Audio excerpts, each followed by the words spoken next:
이번 시간에는 지난 시간에 예고했던 것처럼 Node.js로 크롤링을 할 때 자주 제가 사용하는 라이브러리에 대해서 소개를 하고, 그리고 그 라이브러리를 이용해서 네이버 웹툰 크롤링을 한번 진행을 해보겠습니다. 아마 한 화로 끝날 것 같진 않고 두 편에서 세 편 정도로 동영상을 나눠서 찍어야 될 것 같습니다. 먼저 이 위쪽에 있는 이 require문을 보시면 리퀘스트랑 치어IO 라고 되어 있는 라이브러리가 두 개 보이실 겁니다. 이 두 라이브러리 모두 npm에 있는 라이브러리이고, 이 라이브러리에 대해서 먼저 간단히 찾아보면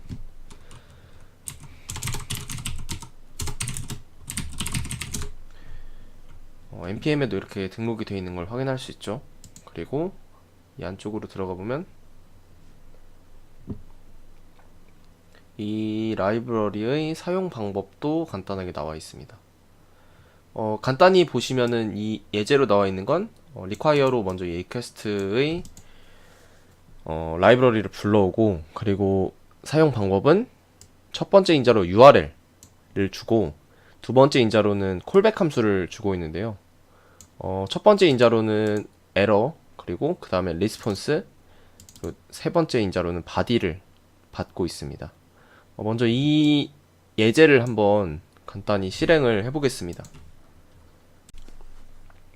이렇게 소스를 붙여 넣어 봤습니다. 여기 있는 이 var 문법 같은 경우에는 지금 Node.js에서 사용하는 ES6에는 권장되지 않는 변수이고요. 물론 이 var을 이용해서 원하시는 효과가 있으면 사용을 하셔도 됩니다. 하지만 기타 프로그래밍 언어에서 사용되고 있는 것과 같은 개념의 지역 변수 개념을 사용을 하시려면은 지금 시작하실 때부터 let을 사용하시는 걸 권장을 드리겠습니다. 그리고 이 콜백도 사실 이 콜백보다는 지금은 화살표 문법을 많이 사용을 하지만 이거는 그냥 그대로 건들지 않고 그대로 두겠습니다. 그럼 이 예제를 한번 실행을 해봐야 되는데, 이 예제를 실행을 하기 위해서는 콘솔 창을 하나 띄워야 됩니다. 이 오른쪽에 있는 이 폴더로 지금 들어와 있죠. 이 소스 코드가 있는 폴더로 들어와서 여기서 쉬프트를 누른 상태에서 오른쪽 클릭을 하시면 여기에 파워쉘 창 열기라는 메뉴가 등장합니다. 그냥 우클릭했을 때는 없고요. 쉬프트를 클릭하고 여기에 오른쪽 클릭하면은 여기에 파워쉘 창 열기가 등장합니다. 그럼 여기서 Node.js로 4-1.js를 한번 실행을 시켜 보겠습니다. 실행을 시키면 cannot find module request라는 에러 메시지가 뜨면서 request라는 모듈을 찾을 수 없다는 메시지가 나옵니다. 그럼 이 npm을 한번 이용해서 request를 설치하고 코드를 실행시켜 보겠습니다.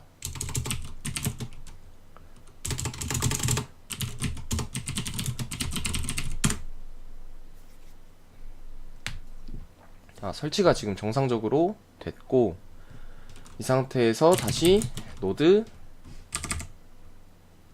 4-1.js를 실행시켜 보겠습니다.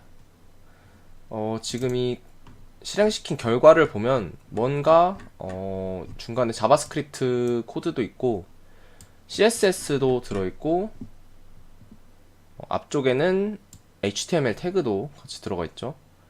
그리고 우리가 앞쪽에 코드로 넣어놨던 에러는 널이고 스테이터스 코드는 200이라고 나온 걸 볼 수가 있습니다. 200이라고 등장을 했기 때문에 지금 우리가 한 요청이 정상적으로 요청이 되었고, 그리고 그에 해당하는 바디 내용이 들어있는 걸 확인할 수가 있습니다. 이 바디 내용은 우리가 최초에 이 구글이라는 페이지에 대한 HTML 코드를 여기 있는 이 부분에서 지금 보여주고 있는 겁니다. 예제는 단순히 리퀘스트라는 모듈에 대해서 어떻게 동작한다는 걸 보여줄 수 있는 예제였고요. 다음으로는 이 코드를 그대로 복사해서 네이버 웹툰에다가 한번 요청을 해보겠습니다. 먼저 그냥 웹툰을 하나 골라보겠습니다.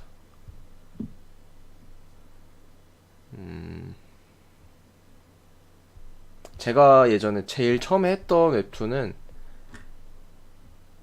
연애혁명으로 최초에 시도를 해봤으니까 추억도 되살릴 겸 연애혁명으로 시도를 해보겠습니다. 지금 이 연애혁명의 URL은 이렇게 되어 있고요. 그럼 이걸 그대로 복사해서 다시 원래 구글이 들어있던 곳에 복사해서 붙여 넣어 보겠습니다. 그리고 코드는 그대로 똑같이 실행을 해보겠습니다.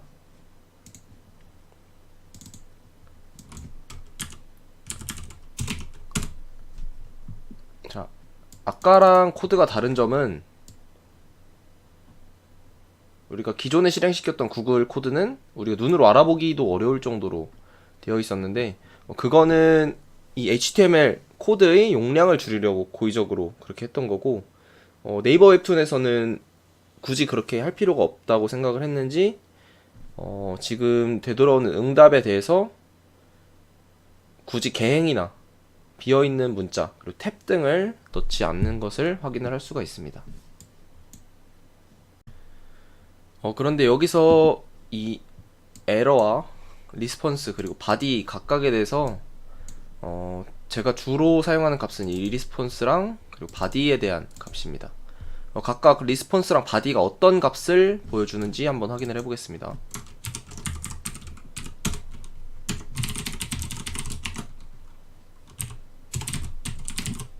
리스폰스를 먼저 확인을 해보면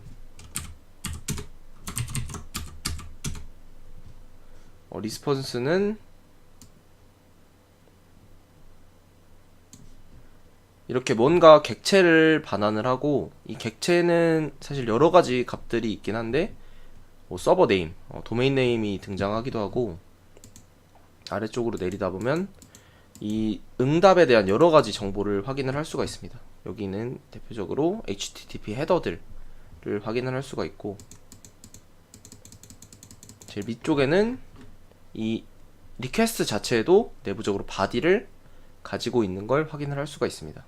이 바디는 우리가 보기 어렵게 개행 문자나 혹은 비어있는 탭 같은 게 실제 문자가 들어있는 것 그대로 보여지는 걸 확인을 할 수가 있습니다. 그러면 이번에는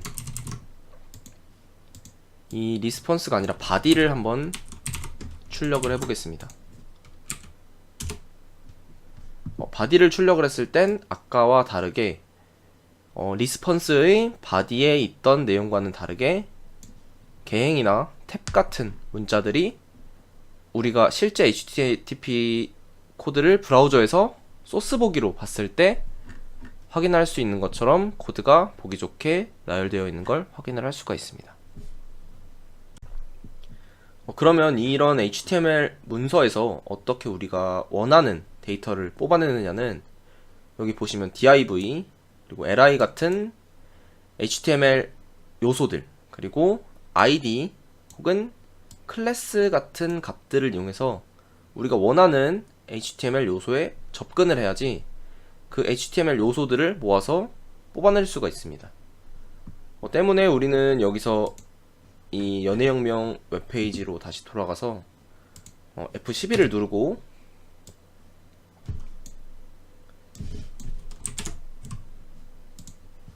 F11을 누른 상태에서 여기는 우클릭이 안되는 페이지죠. 때문에 F11을 누른 상태에서 그림을 아무거나 하나 클릭을 해봅니다.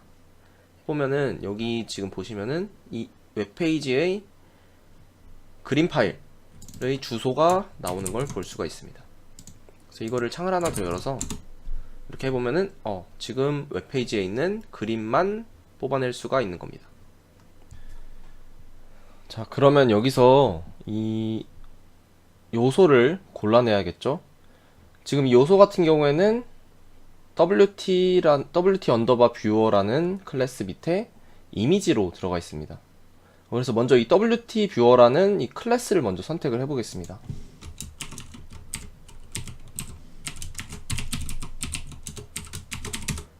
이 WT 뷰어라는 클래스를 선택을 했는데 널이 나오는 경우가 있습니다. 그랬을 땐 우리는 첫 번째로 우리가 친 이 클래스 이름이 오타가 아닌가 한번 의심을 해봐야 됩니다.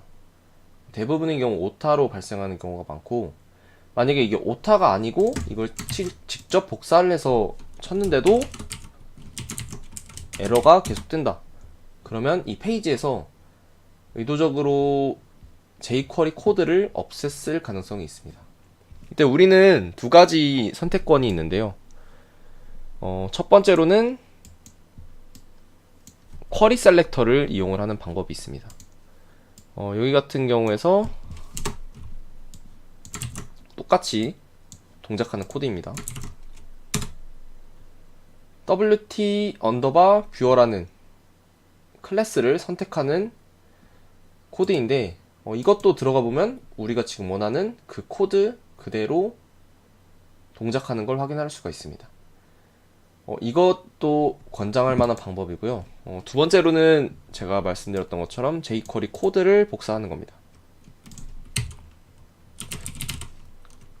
jQuery를 검색을 하시고 여기서 jQuery 홈페이지로 들어가시고 다운로드 jQuery, 그리고 다운로드 더 컴프레스드 프로덕션 jQuery 3.31 이 버전을 전체를 복사해서 붙여 넣으신 다음에 여기다 콘솔 창에 붙여넣고 엔터를 입력하시면 됩니다.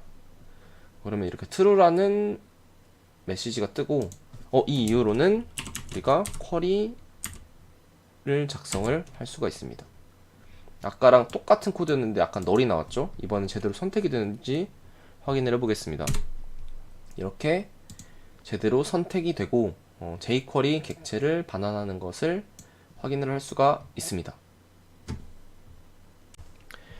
이 두 가지 방법 중에 사실 저는 개인적으로 선호하는 건 간단하게 우리가 어차피 코드를 작성하고 이 선택자로 이 요소들을 선택할 수 있는지를 간단히 테스트해보는 용도이기 때문에 저는 첫 번째 방법보다는 두 번째 방법을 주로 사용할 때가 많습니다. 이 두 번째 방법을 사용하는 이유는 이어서 설명드릴 치어IO 라는 npm 모듈을 사용을 할 때 이 코드를 그대로 복사해서 사용할 수가 있습니다. 때문에 저는 이 document.queryselector를 사용해서 쿼리 셀렉트를 하는 거는 좀 정석적으로 짜고 싶을 때 사용을 하고, 단순히 크롤링을 이용해서 테스트 용도로 사용을 할 때는 jQuery 코드를 복사하는 경우가 많이 있습니다. 그러면 이렇게 jQuery 코드를 복사시킨 상태에서 jQuery를 이용해서 선택자로 접근을 해보겠습니다. 아까 했던 것처럼 이 wt 언더바 뷰어라는 이 클래스로 들어갔을 때는 0번째에 실제 우리가 가지고 있는 우리가 접근하려고 하는 그 요소가 들어있는 걸 확인할 수가 있습니다. 바로 있는 게 아니라 이거의 0번째로 접근을 해주셔야 됩니다. 그럼 다시 여기다가 0번째라는 것을 입력을 해주면 아까 우리가 document.queryselector로 선택을 했던 것처럼 존재하고 있는 것을 확인을 할 수가 있습니다. 근데 여기서 사실 우리가 접근하려는 거는 이 wt 언더바 뷰어의 이미지들, 내부에 있는 그 이미지들이었죠. 그래서 여기서 여기의 이미지들을 우리가 접근을 하고 싶었던 겁니다. 때문에 띄고 이미지라고 입력을 하시면 여러가지 이미지들이 나올 겁니다. 그럼 여기서 다시 우리는 이 화살표를 눌러서 하나씩 들어가서 이미지들이 맞는지 확인을 해보면 되겠습니다. 지금 여기 같은 경우에는 첫 번째 있는 이미지부터 이 만화의 마지막에 있는 이 이미지까지 정상적으로 잘 선택이 된 것을 확인을 할 수가 있습니다. 근데 지금같이 이렇게 깔끔하게 0번째부터 35번째까지 총 36개의 요소들이 선택이 되는 경우도 있겠지만 중간에 우리가 선택해준, 지금 우리가 입력을 해준 이 wt 언더바 뷰어의 이미지라는 이 요소를 접근을 선택을 했을 때 우리가 원하는 대로만 접근이 된다는 보장은 없습니다. 때문에 지금 확인했던 것처럼 첫 번째부터 마지막까지 혹시 중간에라도 뭔가 다른 이름의 요소가 들어있는지를 꼭 확인을 해보시기 바랍니다. 자, 그러면 마지막으로 우리가 이렇게 작성한 jQuery의 선택자 문법을 이용해서 선택한 것은 지금 어디에서 선택을 한 거죠? 우리가 선택하고 싶은 곳은 이 Node.js 코드상에서 선택을 하고 싶었는데 지금 선택된 곳은 웹브라우저에서 선택이 단순히 된 겁니다. 때문에 우리가 이 웹브라우저에서 선택이 된 것이 아니라 이것을 우리가 그림만 다운받는다던가 혹은 어떤 데이터들만 따로 모아서 데이터들만 따로 모아서 그것을 데이터베이스에 저장한다거나 하는 추가적인 행동을 하려면 이 웹브라우저에서 가져오는 거에서 그치지 않고 여기 있는 이 소스 코드로 그 데이터들을 가져와야지 우리가 하고 싶은 크롤링의 목적을 달성을 할 수가 있는 겁니다. 이 코드를 가지고 그대로 사용을 할 수 있는 방법이 있는데 그거는 제가 아까 최초에 보여드렸던 리퀘스트와 그리고 이 밑에 있는 이 치어IO라는 모듈을 이용해서 가능한 방법입니다. 영상의 길이가 너무 길어져서 저 치어IO를 이용해서 여기 있는 이 그림들을 가져오는 방법은 다음 시간에 설명을 드리도록 하겠습니다. 그러면 이번 영상도 시청해주셔서 대단히 감사하고 다음 영상에서는 이어서 리퀘스트와 치어IO를 이용해서 여기 우리가 선택한 이 HTML 요소들을 우리의 코드로 가져오는 방법에 대해서 알아보겠습니다. 감사합니다.